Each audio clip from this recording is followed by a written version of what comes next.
दोस्तों, ऐसा कहा जा रहा है कि हमारी पृथ्वी बहुत ही जल्द एक ऐसी हालत में पहुंच जाएगी जब ये दुनिया हम इंसानों के रहने के लायक बिल्कुल भी नहीं रहेगा। साइंटिस्टों के मुताबिक जिस तेजी और खतरनाक तरीके से हम हमारी धरती को चोट पहुंचा रहे हैं, उस हिसाब से हमारा अंत बहुत ही नजदीक है। कई रिसर्च एजेंसी ये तक कहती है कि आज से 1000 करोड़ साल के अंदर हमारा सूरज अपने अंतिम अवस्था में होगा और अपने अंदर मौजूद हाइड्रोजन फ्यूल खत्म होते ही शायद ही हम इस धरती पर जिंदा रह सकेंगे। और क्या आप जानते हैं कि हमारा सूरज 40 लाख टन का मास हर एक सेकंड में खो रहा है। जी हाँ, आपने सही सुना, हर एक सेकंड में। तो उस हिसाब से हर साल सूरज 174 ट्रिलियन मास यानी द्रव्यमान खो रहा है। इससे आपके लिए एक बात तो क्लियर है कि साइंटिस्ट सूरज के खत्म होने को लेकर यूं ही हवा में बातें नहीं कर रहे हैं। मतलब इंसानी सभ्यता को आज नहीं तो कल ये धरती छोड़ना ही पड़ेगा, या फिर इसी धरती में रहकर पूरी तरह से मिट जाना होगा, जैसे डायनासोर्स मिट गए थे। तो क्या इस अनहोनी को टालने का कोई भी रास्ता नहीं है? अगर ऐसा कुछ हुआ तो हम कहाँ जाएंगे, चांद पर या फिर मंगल पर? मगर ये दोनों जगह ही धरती के साथ खत्म हो जाएगा अगर सूरज खत्म हुआ तो। और इन दोनों जगहों पर ना तो पानी है और ना खाना, और आजकल के इंसानों को जो कुछ भी चाहिए होता है जैसे रोटी और कपड़ा, इन दोनों ही जगह पर ऐसा कुछ नहीं है। शायद आप हैरान हो जाएंगे अगर मैं आपको बता दूं कि एक ऐसा ग्रह ढूंढ निकाला गया है जिसे धरती के बैकअप के तौर पे इस्तेमाल किया जा सकता है। यह अब तक की सबसे बड़ी खोज साबित हो सकती है। लेकिन इस ग्रह पर साइंटिस्टों को अब तक पानी ही मिल पाया है। हालांकि मंगल और चांद पर इतना पैसा खर्च करने के बावजूद वहाँ पर हमारे काम का बहुत ज्यादा कुछ नहीं मिल पाया है। इस नए प्लेनेट का नाम दिया गया है K2-18b। इस प्लेनेट को केपलर स्पेस टेलीस्कोप से ढूंढा गया था, जो कि नासा का है। नासा ने इस टेलीस्कोप को अंतरिक्ष में अलग अलग प्लेनेट पर जीवन ढूंढने के लिए 7 मार्च 2009 को लॉन्च किया था, और फिर लॉन्च के कुछ ही सालों बाद इसने अपना कमाल दिखाना शुरू कर दिया और K2-18b को खोज निकाला। इस प्लेनेट की खोज 2015 में ही कर ली गई थी, और लगातार खोजने के बाद अब जाकर इसके बारे में काफी कुछ पता लगाया जा चुका है। पानी मिलने के बाद ऐसा माना जा रहा है कि इस ग्रह पर हम इंसानों का जिंदा रह पाना काफी आसान होगा। हालांकि अभी इसमें बहुत सा वक्त बाकी है, पर अब तक K2-18b से जुड़ी बहुत सी नई जानकारी सामने आई है। K2-18b का साइज हमारी धरती से लगभग 2.5 गुना बड़ा है, और ये हमारी धरती से 8 गुना ज्यादा भारी है।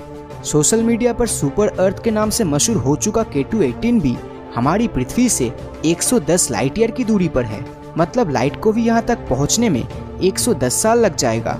यानी जरा सोचिए कि आधुनिक टेक्नोलॉजी से अगर चांद और मंगल पर पहुँचने में इतना टाइम लग जाता है, तब इस ग्रह तक पहुँचने में हम इंसानों को कितना समय लग जाएगा। तो इस प्लेनेट तक पहुँचने में लगभग 10 लाख साल से भी ज्यादा समय लगेगा, वो भी 21st सेंचुरी के मॉडर्न टेक्नोलॉजी के रॉकेट्स का इस्तेमाल करने पर।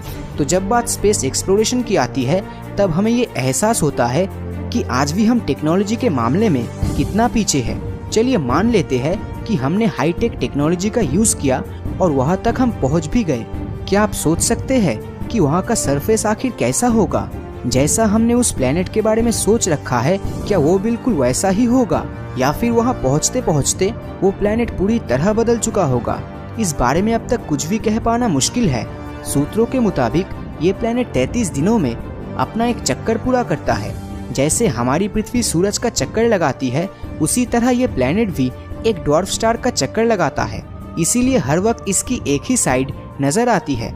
जिस तरह हमारा चांद धरती के साथ टाइडली लॉक्ड है, ठीक उसी तरह शायद ये प्लेनेट भी अपने सितारे के साथ टाइडली लॉक्ड होगा। इस ग्रह की हवा में भी पानी मौजूद है, और साइंटिस्ट ये अंदाजा भी लगा रहे हैं कि इस ग्रह पर जल्द ही समुद्र भी ढूंढा जा सकेगा। आपको ये जानकर हैरानी होगी कि साइंटिस्ट ने अब तक 4000 से भी ज्यादा प्लैनेट्स ढूंढ निकाले थे जो कि गैस जाइंट्स थे, यानी उन पर केवल गैसेस का ही राज था। वैसे बहुत से गैस जाइंट्स हमारे सोलर सिस्टम में भी मौजूद है, जैसे जुपिटर, सैटर्न, यूरेनस या फिर नेपट्यून। तो इस खोज के दौरान ये पहला ऐसा ग्रह मिला है जिस पर पानी भी है। अब ये उम्मीद लगाई जा रही है कि जल्द ही इस पर और खोज होगी और शायद यहाँ जीवन ढूंढा जाएगा। साइंस की तरक्की के तौर पर ये सही है, लेकिन एक हद तक ये गलत भी है। हम जल्द से जल्द इस दुनिया को छोड़ना चाहते हैं, हम नया घर ढूंढना चाहते हैं, लेकिन क्यों? क्योंकि हमने अपनी पृथ्वी को बहुत ज्यादा चोट पहुंचाया है। अब वो अमेज़न रेन फॉरेस्ट में आग लगाना हो या फिर हानिकारक ग्रीन हाउस गैसेस रिलीज करके अंटार्कटिका के बर्फ को पिघलाना हो, हम हमारी धरती को ठीक करने की वजह उससे दूर भागने में ज्यादा पैसा इन्वेस्ट कर रहे हैं। अगर हम दूसरे ग्रह की खोज में और उसे रहने लायक बनाने के लिए इतने पैसे और टाइम खर्च कर सकते हैं तो हमारी पृथ्वी में आखिर क्या बुराई है। मेरे ख्याल से हर चीज बैलेंस में हो तो सही है, क्योंकि आज नहीं तो कल हमारा सूरज खत्म होगा ही और उसी के साथ हमारा ये सोलर सिस्टम भी खत्म हो जाएगा। तो जिंदा रहने के लिए एक न एक दिन तो ये सोलर सिस्टम हमें छोड़ना ही पड़ेगा। उस हिसाब से हमारे लिए दूसरे प्लैनेट्स को ढूंढना भी उतना ही जरूरी है जितना हमारे प्लैनेट्स को ठीक करना है। लेकिन आपके मुताबिक क्या दूसरे प्लैनेट्स को ढूंढने में हमें ज्यादा टाइम और पैसा इन्वेस्ट करना चाहिए या फिर अपने प्लैनेट्स को ठीक करने में? आपकी राय नीचे कमेंट करके जरूर बताएं। और अगर ये वीडियो आपको अच्छा लगा तो इस वीडियो को लाइक और अपने दोस्तों के साथ शेयर करना मत भूलना। और अगर अभी तक आपने हमारे चैनल को सब्सक्राइब नहीं किया है तो सब्सक्राइब करके नोटिफिकेशन बेल को ऑन कर दीजिए, क्योंकि मैं ऐसी ही वीडियोस हर हफ्ते लाता रहता हूँ। तो मिलता हूँ आपसे अगले वीडियो में और हमेशा की तरह थैंक्स फॉर वॉचिंग।